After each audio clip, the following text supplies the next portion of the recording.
नाज़रीन तव्हांखे ॿुधाईंदा हलूं त उमरकोट में क़त्ल थियल नौजवान वापारी शराफत राजपूत जे क़त्ल केस में नामज़द जवाबदार गिरफ़्तार न थियण ख़िलाफ़ 3 सेप्टेम्बर ते एक्शन कमेटी पारां उमरकोट में शटर बंद हड़ताल करण जो ऐलान कयो आहे।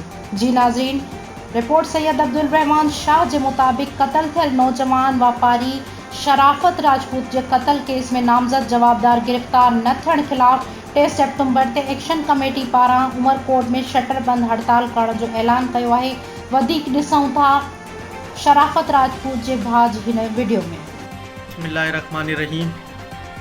सभी दोस्तन के खबर है तो 20 महीना पहिरीं मुझे भाउ शराफत अली की गोलियों ने शहीद कर छो, जी अस FIR भी कटाईसीं, पर 20 महीना गुजरन के बावजूद पुलिस उन कातिल के गिरफ़्तार ना कर सकी।